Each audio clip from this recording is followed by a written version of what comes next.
Who wants to live below their means? I want to live the best life I can possibly live.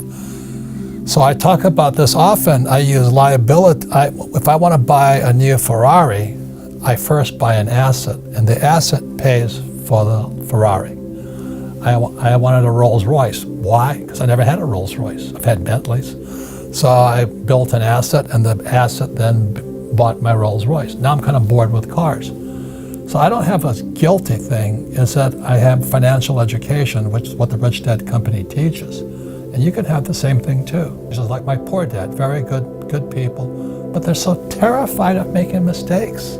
They want a steady paycheck, and they want a guaranteed pension. I don't think you can get rich from that point of view. Look at this chart here. It's called the cash flow quadrant. E and S, employee and self-employed. That was my poor dad. You know, these guys work for money. These guys are not capitalists. They work for money and they invest their own money. On the B and the I side is my rich dad side. That's the capitalist side. Capitalists use other people's labor and other people's money to get rich. Which side do you want to be on? I'd rather be on the capitalist side. So that's the only difference. It's a whole shift of mindset and education, but everybody can do it if you want to do it. What makes something an asset or liability is the two most important words in business: cash flow. Which way is the cash flowing? So an asset, if the money is flowing into your income statement, it's an asset. So my rich dad would say, if money is flowing into your pocket, it's an asset. If money is flowing out of your pocket, it's a liability. So the average person, they go out and they buy a house, they say, oh, it's an asset. But every month, it's flowing straight to the bank.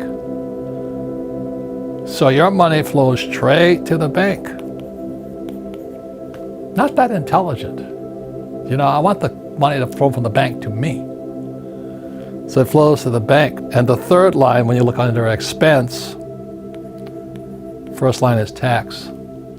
So the average employee, like my poor dad, with a high-paying job, the money comes in, goes straight out the taxes and to the government. Makes sense? So when you get a job, first line, taxes. Second, mortgage to the bank. Third, your 401k or your IRA, straight to Wall Street. But you think they're assets. It's not, they're assets, but they're not your asset. So that's one of the big things my rich dad taught me, is you got to control your cash flow. You want the money flowing into your pocket, not out of your pocket. The rich work for assets. The poor and middle class work for money. Very different mindset. So I don't want a job, I just want the asset that produces income, called cash flow. Not taxable. Not taxable. So the cash flow is the only game with a financial statement. So really simply, when you look at a financial statement, there's income, expense, assets, liabilities. There's one more thing in the cash flow game on the financial statement you'll see. It's the most important statement of all. It's called the statement of cash flow. It's off to the side here. Mm-hmm. So if you're going to be an entrepreneur or a capitalist, you have to have one of these. If you're going to be rich, you have to have one of these. But 99% of all high school students leaving school and college have no idea what this is. You have FICO scores, you know, but you don't know what this is. No. So when a banker asks you for your financial statement, they want to see how smart you are here. So let me tell you why school makes students poor. So really simply, it's this. Let's say I have a master's in arts, Master of Arts degree, right? Yeah. Or a Bachelor of Arts degree. Yeah. Do I learn anything about income? No.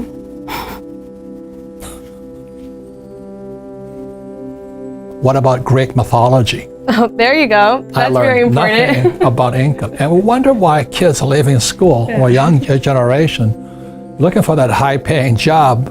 But now let me ask you this. If you have a degree in technology, Do you learn anything about assets? Never. So you could be a techie and you know nothing about this. Yeah. You could be a techie and know nothing about this. You see, when a banker looks at your financial statement, they're looking at the mirror of you. This is a reflection of you. And if you got Jack here and Jack here, then you're not that smart financially. So the reason the cash flow game is such an important game, it teaches you what is important to your banker or for a capitalist or for an entrepreneur, is that an entrepreneur's got to know how to increase their income. Yeah. And an entrepreneur's got to know how to create assets. If you don't know those two things, you should not be an entrepreneur. You should be an employee. When you were in school, were you an A student or a C student? You know, were you the star of the class or the flunky of the class? And if you weren't the A student, then did that mean you couldn't be successful? Is that what it means to you? If you didn't go to a great school, you're never going to be successful? What if you drop out? You know, what if you drop out like Steve Jobs and Bill Gates? That means you've had it. Jack Ma, who was the founder of a little company called Alibaba, he just recently said, if you're 35 and you're not rich and successful, you'll never be successful. Of course, Jack Ma is a school teacher, former school teacher who struck it rich. But naturally, they have this idea that if you're not successful in school, you'll never be successful in life. And my contention has always been it almost damages you in school. You know, school damaged my brain, and my father was the head of education for the state of Hawaii, PhD. And I hated school. I mean, I sat there and getting pounded all the time for being stupid.